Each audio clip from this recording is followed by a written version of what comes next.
Chevrolet, four-time winner here at Iowa, Indy 500 champion, obviously, from this year as well, and two-time NTT IndyCar Series champ. P1 at 176.428 miles an hour. Joseph, any indication of what's to come this weekend? I don't know. It's hard to say. It was good practice for sure, no doubt. But it's difficult to say what tomorrow and Sunday is going to bring. I think everybody looks really good.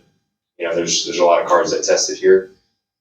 Pretty much the whole field tested outside of us in McLaren, and I think everybody looks like they've raised their game. So, it's not going to be easy, whether it's qualifying or the race. I think it'll be pretty tight up and down the grid. So let's see what happens. One practice and qualifying, one session at a time. Questions for Josef Newgarden. We'll try to take a couple off Zoom. Questions in person. We'll begin with Nate here in the front row, and Wolfgang after that. Nate, go ahead. Nate Ryan, NBC Sports. So just, you said it was just okay, but you're first by a significant amount. Does that mean you feel good about qualifying and it's race setup where? Wondering? I mean, both. I had a really clear run to start out for my Q run in the beginning, and then the second two Q sims I did were not clear.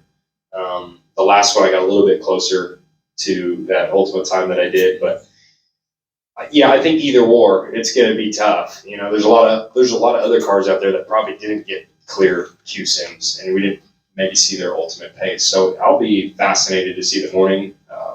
I think we should be in the mix. It just has this feeling like everyone is way closer than what they were last year. So I'm speaking more about the race, but both sessions I think it's going to be really close. Is there anybody in particular outside of the Penske and McLaren cars who caught your eye who's really strong or would be a threat?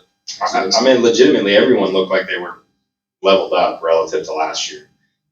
Practice is kind of difficult here just because you've got to be, 10 laps difference on tires makes, a huge swing in performance. And so it's hard to assess where everybody is when you're out there, and it's hard to get an apples to apples comparison. But just any car that I was up against just felt like they were better than what they were doing last year. Was certainly not as easy to kind of come through the field.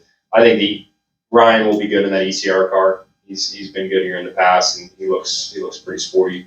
I thought the Ganassi cars looked better than what they've been, and it looked like they were happy at the test. So I think they'll be difficult. I know McLaren is really strong here. And then you got my teammates. I know Scotty's going to be good. Yeah, hopefully he's not too good, but he could be very good this weekend, I can see. Let's go Wolfgang. Brent, thank you, sir. Joseph, I heard your team didn't test here earlier, weeks ago, but it seems to be what a disadvantage for your colleagues, your teammates. What's the secret that we're nevertheless so quick? It's just a compromise, like we decided to go to Road America versus here, whereas other teams decided to do it the other way around, right? So it's not that there's a secret. We made a choice. We almost came here. It wasn't like a clear-cut decision, or that it was easy to go to Road America versus this place, but we thought that was an area where we had more opportunity to gain than at Iowa, and that's why we did it. So, we're going to find out here in 48 hours if that was a good call or not. More questions for Joseph? Let's go Mary and then Jack. Thanks, Brent. Joseph, I think your cars are going to be impounded tomorrow after qualifying. So how does the team set up the car? Can you just go with race setup? Yeah, I mean, you kind of have to. At the end of the day, qualifying, it doesn't really matter. When it comes to choosing between that and the race, I mean, you got to have a good race car. You're going to be stuck with it for 250 laps versus 2. So, yeah, you're going to be putting the race car setup on.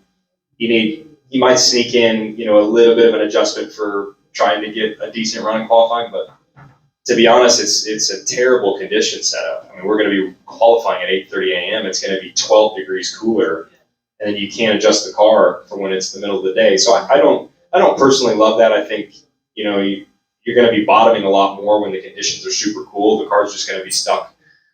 So I kind of wish we had that set up differently, where we could adjust at least ride heights or front wing or something like that. But the way the rules are written in impound, yeah, you're gonna basically put your race car on, and hopefully it's not too aggressive for qualifying.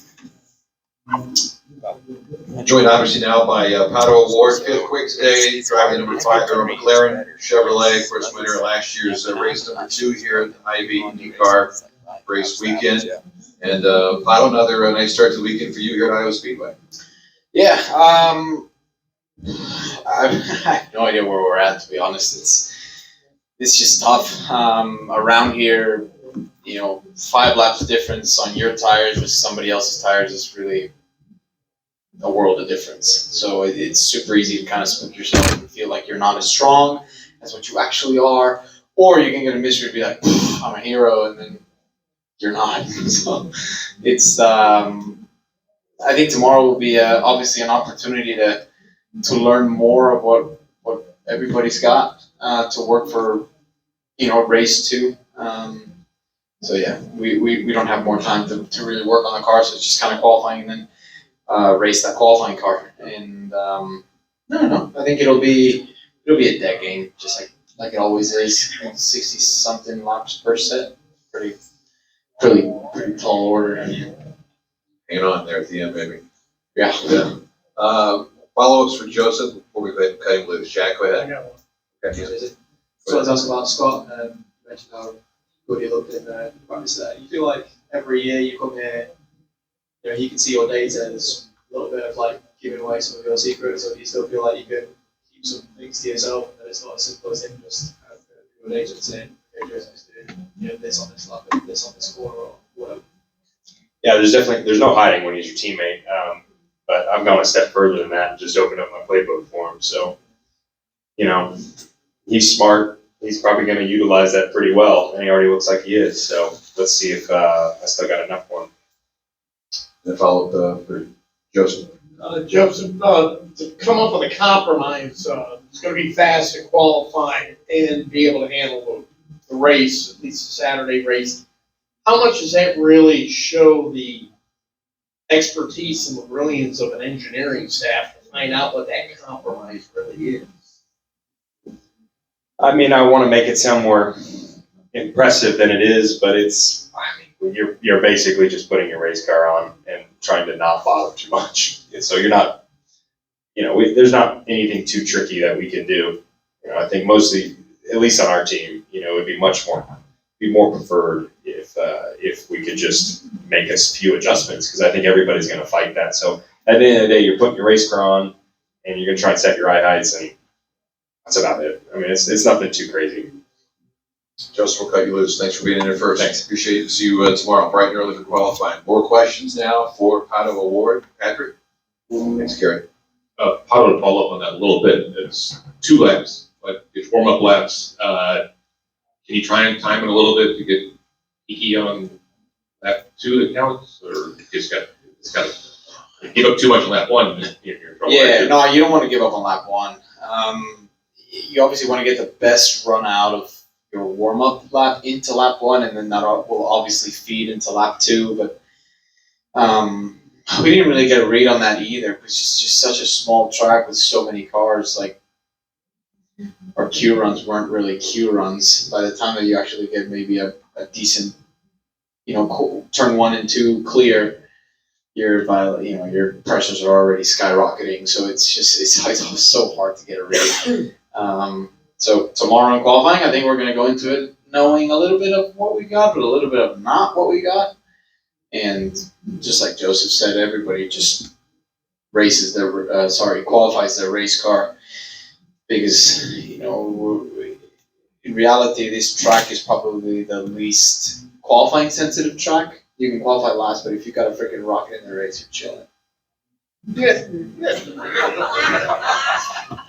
Yes, Simon Pagino a couple years ago. You started last. But he got helped by the strategy. All right. Yeah. Nate, you have one? Hey, Ryan, NBC Sports. Pato, you said definitely not the strongest, and I think the last year certainly was Penske and McLaren and kind of everybody else. Joseph was saying that like Hunter-Reay looked good, the Ganassi cars looked good. Like, who outside of your teammates in the Penske cars looks strong to you?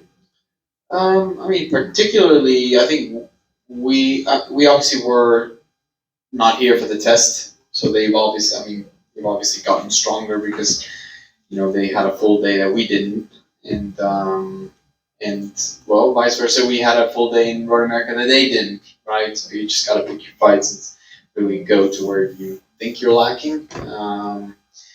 But it's an odd place from day to day because, like I said, you can feel like you're not very strong, and then tomorrow everybody's on the exact same laps, on the exact same tires, and then you're just cruising. Like that happened to me last year. I kind of was, and then as soon as everybody's on the same playing field, it was just like, what? So it's so hard to read. You really don't know until you get that like race one under your belt, and then you're like, okay, I need this for race two. And I think today was a little bit of that. You know, we got some long runs in, but I mean, 40 laps. We still need to go 20 more to finish the stint, and those last 20 laps are usually pretty sketch. So you might be the strongest, but you just don't know. Exactly, and I think Josef can also be the strongest in like not care, or I feel like it can be anybody's, just because you get false reads. I think everybody gets false reads on other people because you feel that you're weak, but you're also maybe on 15 older tires or 10 lap older tires, and here, different to other tracks, like 5 laps here, like 35 to 40, huge difference.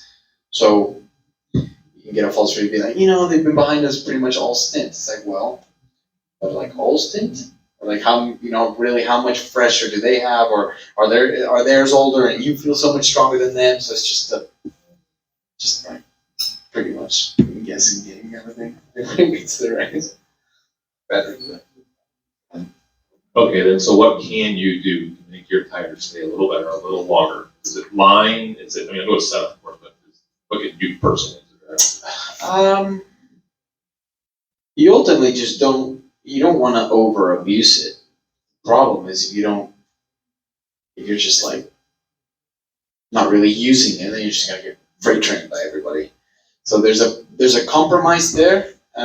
But it's all, a lot of things is like in the moment. You kind of like, you can feel out how much you're like oversaturating the front, or like really how much you're kind of beating it. So it really depends on what balance you have. And then once you get the first stint done, then you know like where your balance is kind of going to. And then for the next one, you can kind of like prep it and prepare it, or at least start it a little bit better, and hopefully make it last a little bit better rather than like, going either super understeery or super oversteery. But it's a tough game. Yes, sir. What's up, bro? How you doing, bro? I'm good.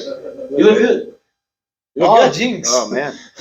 I never know who's on what tire, but Yeah, that's what I was saying. We were just talking about that. Yeah. The difference. Obviously, Ryan Hunter-Reay joined us, driver number 20, BitNow.com Chevrolet, 3-time winner here at Iowa. What did you learn in that session today? it was quite a bit different than the test, that's for sure. Just started the session pretty loose, and then just had to work on kind of getting that in check. I kind of made the decision, let's just bail on focusing on anything qualifying. Let's just work on the race car the whole time. And yeah, like Pato was saying, it's different phases of the tire through the life of the tire, and you kind of figure out what you can get away with and what you can't. It's tough. It's amazing how much different this place is than it was, back in my first one in 2012. Totally different race car. But it's challenging. It's tough to keep the tire under you. You got to be smart about it. It'll be a tough one. But I think we made the right changes towards the end of the session and practice. So we had a good direction at the end, which is important. You have a follow-up, Mary, for Pato. We'll cut and lose you. Pato, 28 cars on the shortest track of the season. There are going to be 3 lanes in. How much time in the race do you spend not only looking ahead, but behind you, paying attention to what the cars behind you are doing, maybe to position yourself, not to block, but to just kind of keep them from getting landed? In reality, it is to block. Yeah. If you're looking behind you, it's because you're in defense mode. Like 3 racing lanes, I think for restarts maybe, or for race start, but for racing, I don't see us hanging it out like all the way up there, especially in 3 and 4. 3 and 4 is I mean, for me, it was pretty slippery. See you tomorrow morning. Thanks. Appreciate it. More questions for Ryan Hunter-Reay? We'll go Bruce first. Go ahead, Bruce. Brian, since you've taken over the number 20, is this the track where you feel most like Ryan Hunter-Reay? It's different every track we go to. I felt good at Mid-Ohio. Just didn't really have the balance I wanted or needed, or what I kind of was striving for. Toronto timing just never really went right. Not getting the tires in before it rained and qualifying type of thing. It was just one of those deals. But yeah, here this is the first place I've come back to that I've been on the track with the team, right? And we had a test day. But this place, it either seems like, bar a few cars here and there, it seems like maybe like Newgarden and Pato, I'm not sure, but it seems like you're either understeer or you're oversteer. There's kind of no happy medium. So it is difficult. I'm not sure what we'll have tomorrow, but like I said, I think we went in the right direction. And yeah, this place, I have a certain affinity for short track racing, and that's been a big part of my career. And yeah, we're back here at Iowa, which has been a place that has been really good to me. So hopefully that trend will continue. Wolfgang. Brian, I see two key factors here, the heat and the traffic. How is the car behaving in traffic? Much different than if you have a free run? Oh yeah, big difference. You could be on your own for a straightaway or two and thinking like you're Superman, and all of a sudden you come up on 3 or 4 cars and the whole thing changes. And that really makes it difficult, the car placement, because of the lack of grip and where you drive into the corner and how you place your car. And let's say I want to be on that lane, I want my right sides to be there. It's really difficult to place the car at times, especially on older tires. Once you get to about lap 40 on tires, you want to pick up the phone and call 911 and tell them you're coming in.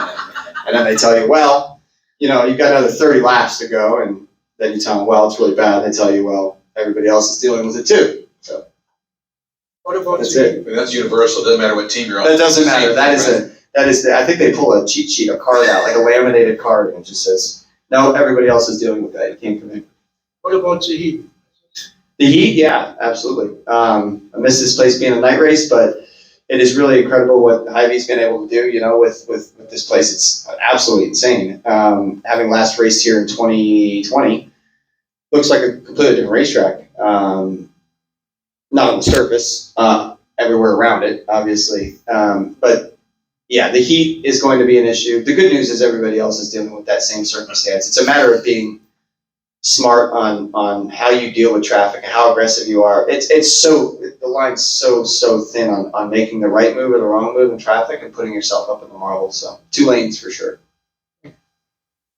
One from Nate, and one more here in the front row. Brad. I'm Nate Ryan, NBC Sports. Ryan, on the flip side of the 911 call, somebody was telling me about, I don't know which one of your Iowa victories it was, but there was one where you pitted and just darted past everybody because you were on fresh tires. Everybody else was. That was pure talent. That was not tires. It was so much fun though. That was one of the most fun races I've had.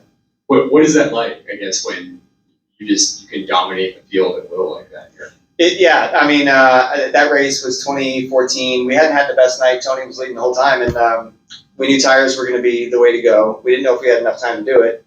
At the time, Michael Andretti actually made the call. I wasn't sure about it because we had to give up, 10, 11 spots to do it, something like that. I don't remember what it was, but the great thing was that all the guys who were on used had to kind of use the higher lane because they were just forced there. They couldn't run the lower lane. And so Josef Newgarden and I both had new tires.